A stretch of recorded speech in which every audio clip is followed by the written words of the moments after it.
Hi, so I have three recordings here that were recorded when it was relatively quiet out. And I'm going to play for a moment what they sounded like when I recorded them, and then I'm going to hit redo, and you're going to hear an awful lot of people talking. So this first one, let me just play it here. Not like there's a lot going on. There was a dog barking across the street and some people talking half a house away. All right, and then we'll play this one here really quick.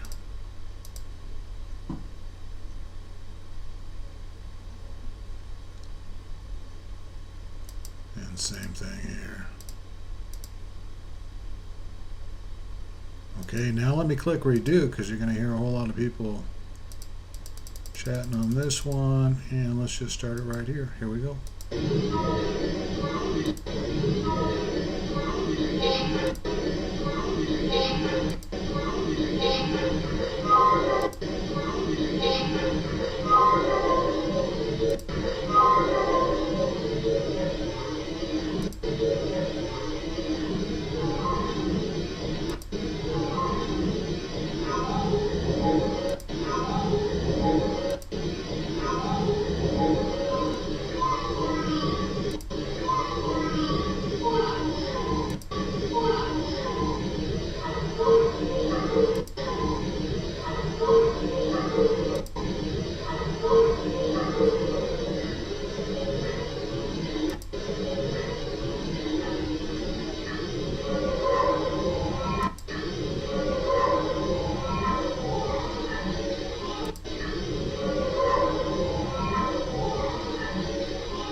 Hear that?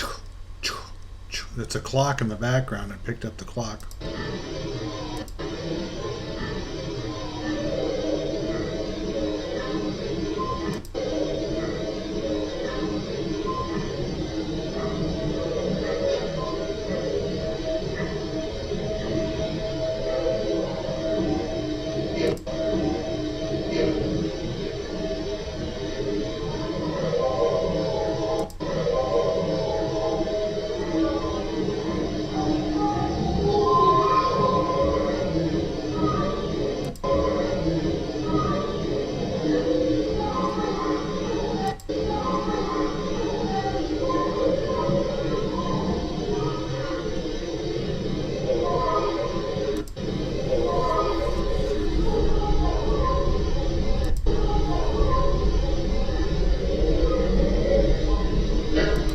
Let's play this one. Let me just click redo on it. Here we go.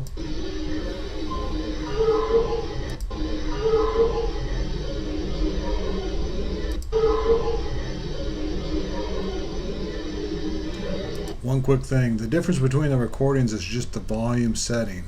So I did this at 80% volume on my recorder, 77 and 74.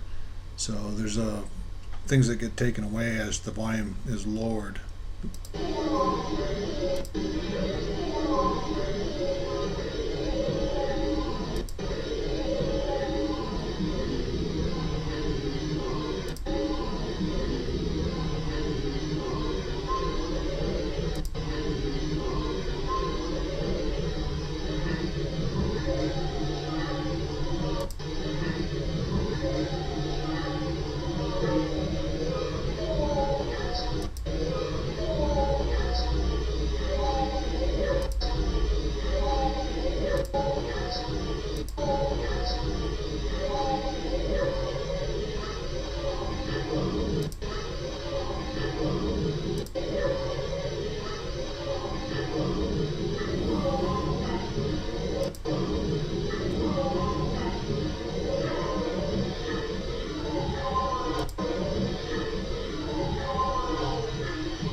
funny is that part right here is the heater is actually heating up and that's what the recorder's picking up. So let's play this third one. Let me hit redo. Here we go. Let's have a listen.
And to do it, it's just changing a little bit of the pitch. There's only a few steps to do this. I'll show you.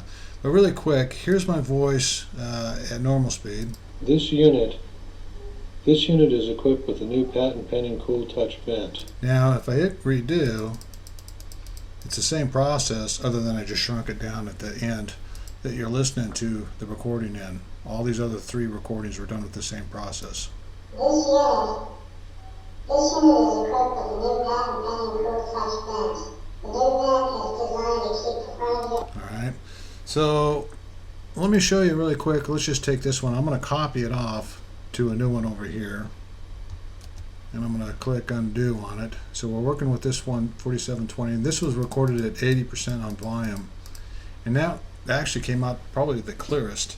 So down here on the sample rate, if you can see my cursor, it's at 44,100 is what it was recorded.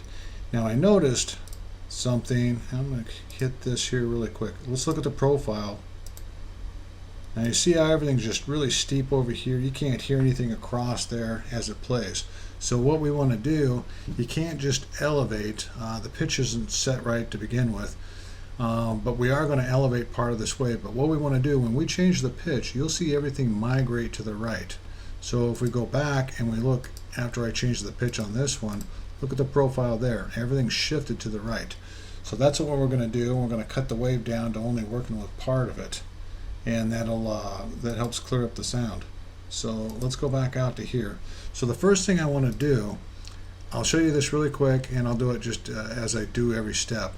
I set up my own custom menu here, but if you go to Tools and Options, you can get to the same screen. And on this Audio tab, what you want to do is in this Editing and Effects, is you want to enter in 2 periods before you do every step. And if you can set up your keyboard shortcuts, this is where WavePad allows you to go in and set up the keyboard shortcuts. You can see if you hit enter,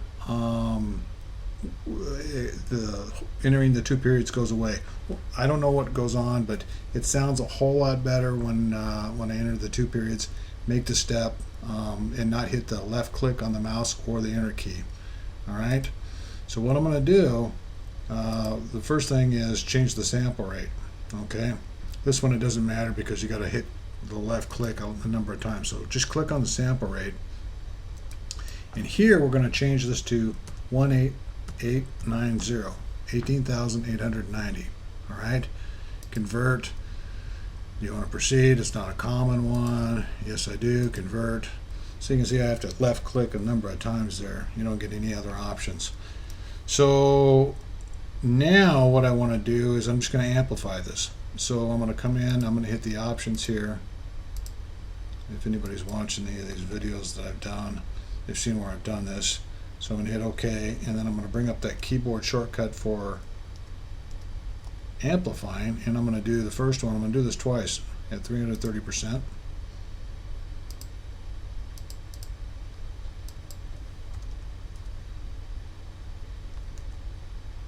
Why 330?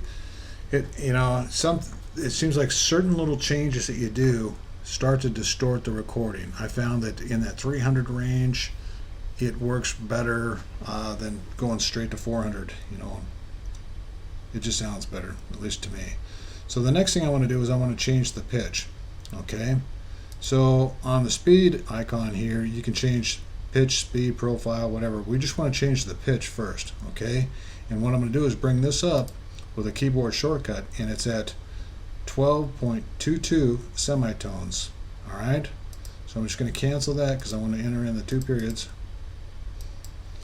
If I don't do this, it always sounds like it carves away some of the sound. All right, so I'm going to bring up all,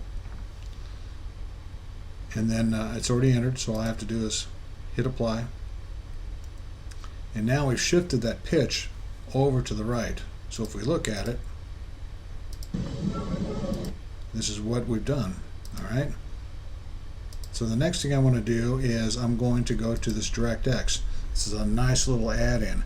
If you restart your computer, it resets the settings. Okay, so what we want to do is the first two, we're just going to leave at 0, 0, and then down here we're going to change this up to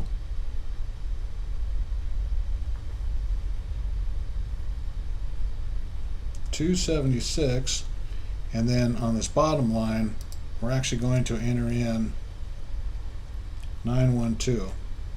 Okay, and then we're going to do OK, and there is no shortcut there. Alright, now what we want to do, we're going to bring up the speed pitch thing again. There's a change where you can change both speed and pitch at the same time, and I've got it set up on a keyboard shortcut. Alright, so let me do the options, bring it up, and on the bottom I'm going to change it to 93%. I'm going to apply it so it slows it down just a little bit. Now I'm going to go up on the menu here, and I'm going to go to Effects, Noise Reduction, and apply Auto Spectral Noise, or whatever it was. So I've got 21% here set in there. That seemed to sound the best. And then the last thing I'm going to do is open up the equalizer. In the settings here, we're going to boost this section here. So I'm going to start at 312, and I'm going to go to the end frequency of 6111, 0 slope, amplitude of 14. And I can tell you with different recordings, some people are doing recordings where that front part where it was really steep, they're suppressing that, and that's a shame because that's what we're building this whole thing off of. It's almost like they're canceling out what people are saying.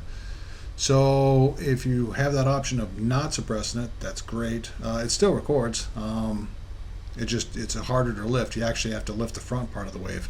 But if you don't suppress anything, this is going to work nicely for you. Okay. So let me cancel out of that, and I'll do the options, and we'll raise it.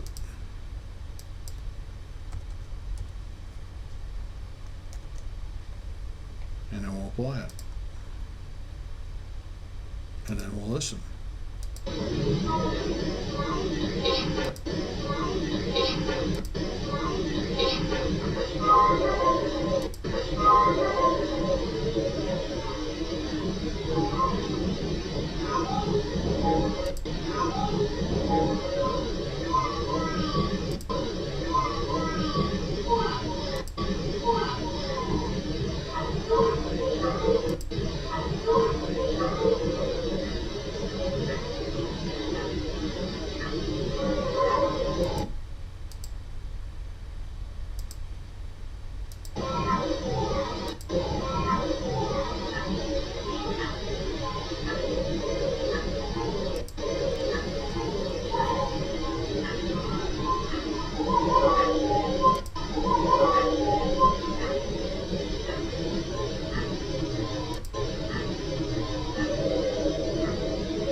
I just noticed one thing I did. When I restarted my computer to do this video, that DirectX that I was talking about had reset to the 1000. And what we did is just changed it on this one. And you can hear the difference there. There's a lot more being said that you can hear on this one. And in a few places on this one, it sounds like where you can hear the guy say, "What?"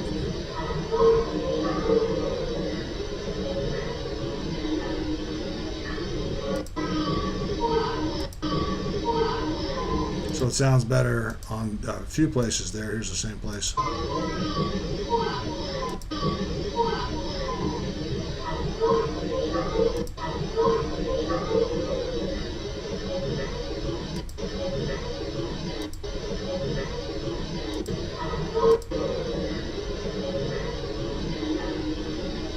Yeah, almost too much echo or DirectX there. But anyway, mess around with it. Try doing that with one of your recordings, and I'll keep seeing if I can hone in or get that reverberation working just right. Thanks for listening.